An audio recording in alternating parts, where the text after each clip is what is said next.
শুভ সকাল বন্ধুরা, সকলে কেমন আছেন? আশা করব অনেক ভালো আছেন। আমি সুকৃতি, গ্রামের রূপকথা চ্যানেলে সকলকে জানাই অনেক অনেক ভালোবাসা, অভিনন্দন ও শুভেচ্ছা। সকালের আজকে হঠাৎ করেই দেখছি যে মোটরে জল নেই, মানে ট্যাঙ্কি একদম ফাঁকা। কেউ যে মোটরটা চালাবে সেটারও উপায় নেই, কেননা মোটরটাই নাকি খারাপ হয়ে গেছে শুনছি। সেই জন্য বাসি কাজকর্ম ঠিকঠাক ভাবে করতে পারছি না। উঠেছি অনেক সকালেই, তাই আগের দিনের যত জামা কাপড় ছিল সেইগুলোকে ভাঁজ করে পাট করে একে একে ভরে রাখছি। আর আপনারা সকলেই দেখেছিলেন যে আমার মা এসেছিল। মা এসে যে কাপড়গুলো পরেছিল সেগুলো সার্ফ করে পরিষ্কার করে এখন রেখে দিচ্ছি। আমি বাবার বাড়ি গেলেও আমার জামা কাপড় ওরকম রেখে আসি, মা কিন্তু সার্ফ করে কেচে আবার আমার জামা কাপড়গুলো রেখে দেয়। মানে মা আসলে যেমন জামা কাপড় নিয়ে আসে না, আমি গেলেও জামা কাপড় নিয়ে যাই না। ওখানেও আছে, এখানেও আছে। এইভাবেই কিন্তু আমরা যাওয়া আসা করলে ব্যাগপত্র নিয়ে যাই না, যা নিয়ে যাই বাবুর জন্য। এই হচ্ছে আজকের গল্প। আর আজকে একটা বিশেষ দিন, সেটা হচ্ছে আজকে আমার 6th অ্যানিভার্সারি, মানে 6 বছর পূর্তি হয়ে গেল আমার বিবাহিত জীবন দেখতে দেখতে। তারই একটা ছোট গল্প আপনাদের সামনে বলবো। আর ভালো লাগলে অবশ্যই চ্যানেলটা সাবস্ক্রাইব করে দিয়ে পাশে থাকবে। অনেকক্ষণ অপেক্ষা করার পর শেষ পর্যন্ত জল আসলো। আর জল আসার পর তো আমার ভীষণ আনন্দ হচ্ছিল, কারণ সকালের বাসি কাজ না করতে পারলে না ঠিক রান্না বান্না হবে না। আর রান্না বান্না না করলে অনেক বেলা হয়ে যাবে খাওয়া দাওয়া করতে, আবার পরে রান্না করতে। খুব মানে দেরি হয়ে গেলে খুব বিরক্ত লাগে। তারপর সকালের বাসি কাজকর্ম সেরে এখন সোজা বাথরুমে এসে গেছি, ব্রাশ করব। পুচকাটা উঠে পড়লে আরো মানে এত বিরক্তকর এখন কোল থেকেই নামতে চায় না সকালবেলার দিকটাতে। যত দিন দিন বড় হচ্ছে তত কোলে চাপার ওর ইচ্ছা বাড়ছে। তারপর এখানে ব্রাশ করে কিছু জামা কাপড় ছিল সেগুলো কাচাকাচি করে একদম স্নান করে সোজা গেছি ফুলের কাছে। আর আজকে ফুল মানে এতগুলো ফুটেছে, খুব ভালো লাগছিল দেখতে। ফুল তুলে পুজো করে ছেলেকে নিয়ে সোজা যাচ্ছিলাম আজ চিকেন আনতে। যেহেতু বর স্কুলে গেছে আর ওখান থেকে এসে আর কাজে ব্যস্ত আছে, একদমই সময় পাচ্ছে না আমাদেরকে সময় দেওয়ার জন্য। তবে কি ও না থাকলে কি আমার দিনটা বৃথা করলে হবে? যতই হোক আমি ছেলেটাকে নিয়ে চলে গেছিলাম চিকেন আনবো বলে এই দাদার দোকান। এই দাদার দোকান থেকেই আমরা মোটামুটি নিই। তো দাদা এখানে চিকেন কাটছিল, আর এই জেঠুর দোকানে আমি সবজি নিই, যেগুলো বাবা দিয়ে যায় তো দিয়ে যাই, আর যেগুলো বাবা থাকে না মানে জমিতে হয় না সেগুলো ওই জেঠুর কাছ থেকে নিয়ে তারপরে বাড়ি চলে এলাম।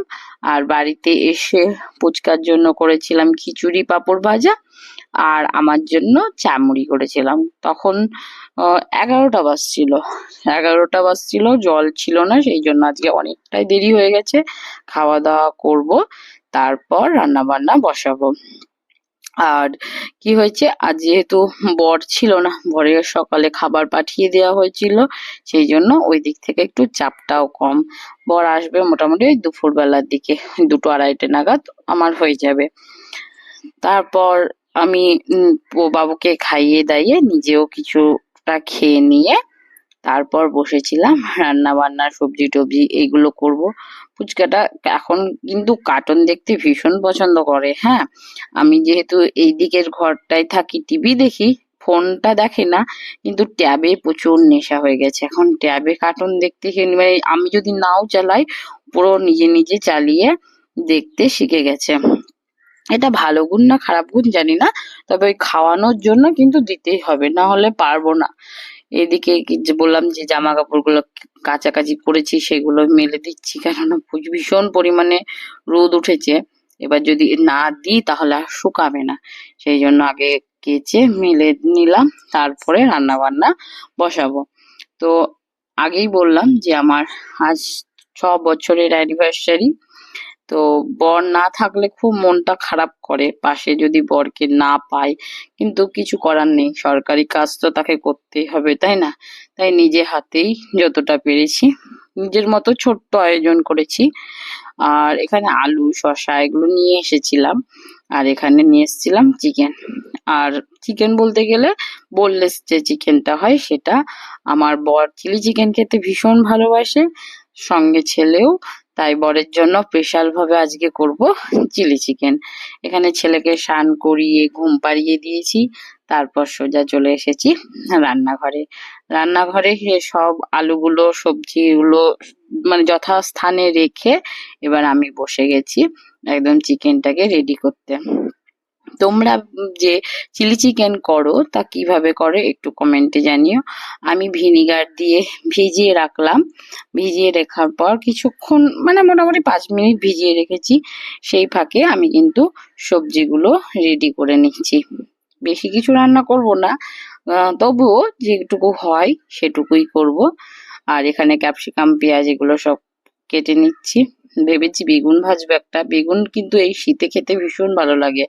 আমি তো বেগুন ভাজা বেগুন পোড়া খুবই ভালোবাসি, সঙ্গে আমার বড়ও ভালোবাসে। তাই যে ও যেগুলো যেগুলো ভালোবাসে আর সেগুলোরই রান্না হবে। তারপর চিকেনটাকে ধুয়ে নিয়ে আমি গোলমরিচের গুঁড়ো দিয়ে 2টো ডিম ফাটিয়ে দিয়েছি। বরও চলে এসেছে, বর নিয়ে এসেছে ডিম প্যাকেটে করে, আর সেই প্যাকেটটা ফেটে গেছে, মানে ফেটে 3-4টে ডিম ফেটে গেছে। সেই জন্য আর ভালো ডিমগুলো রেখে দিয়ে ফাটা ডিমগুলো দিয়েই কিন্তু হবে এদিকে চিকেন। আর এখানে কর্নফ্লাওয়ার দিয়ে আমি ম্যারিনেট করে রেখে দিলাম পেঁয়াজ ক্যাপসিকাম রসুন কুচি আর সামান্য আদা নিয়েছি অন্য একটা সবজিতে দেবো বলে। এখানে কড়াই বসিয়ে রীতিমতো তেল গরম করতে দিয়েছি, আর একে একে ছোট ছোট চিকেনের পিসগুলোকেও ছেড়ে দিচ্ছি যাতে ভেজে নিই। আমি যতটা পারি কম তেলে কিন্তু রান্না করার চেষ্টা করি, বেশি তেল দিয়ে আমি রান্না করি না। কিন্তু এইগুলোতে কি বলুন তো, এইগুলোতে বেশি তেল লাগবেই। যতটা ভাবি যে অল্প তেলে করব, কিন্তু হয় না। মানে এবার কি হয় যে অল্প তেল দিলে এগুলো ভাজতে না মানে পুড়ে যায়। দিয়ে আমি কি হয়েছে যে লেগে যাচ্ছিল, আবার কিছুটা পরিমাণ তেল দিলাম, তখন আবার ঠিকঠাক হয়ে গেল। এদিকে মানে চিকেন গুলো সব ভাজা হয়ে গেছে, এবার এগুলো সবজিগুলো ভেজে নেব। সবজিতে ভাজা মানে ভেজে কিছুক্ষণ রাখার পর আমি এখানে tomato sauce chilli sauce soya sauce সমস্ত সস দিয়ে চিকেন গুলো দিয়ে ভালো করে নেড়ে চেড়ে নামিয়ে নিলাম। দেখুন আমার কিন্তু মোটামুটি হয়ে গেছে, আর শুধু খেতলেই ব্যাস। এই যে আমার চিলি চিকেন এখানে রেডি। আর কি কি রান্না করেছিলাম সেগুলো অবশ্যই দেখাবো, কিন্তু চিলি চিকেনটা আমি যেহেতু খুব ভালো লাগে খেতে আমাদের সবারই, সেই জন্য চিলি চিকেনটাই করেছি। এমনি অন্য কিছু করতে পারতাম, ওই যে একটা কথাই বললাম যে বর ছিল না বাড়িতে, আর একা হাতে এত সমস্ত করা হয়ে যেত যদি জলটা আবার থাকতো। সময়ে জল না থাকলে যে কি কষ্ট হয় সেটা বোঝা গেল। তারপর এদিকে রান্না বান্না শেষ করে গ্যাস মুছে বাসনপত্র আবার ধুয়ে এখানে একদম খেতে বসে পড়েছি। তারপর এখানে এই যে এইসব সবজিগুলো করেছিলাম। আর রাত্রের দিকে খাওয়া দাওয়া করার পর আর কিছু হয়নি। এখানে বাবা এসেছিল, বাবা নিয়ে এসেছিল বেগুন, আর মা করে পাঠিয়ে দিয়েছিল পুলি। এই যে এত পুলি খেতে ভালোবাসি ওই জন্য পুলি করে পাঠিয়ে দিয়েছিল।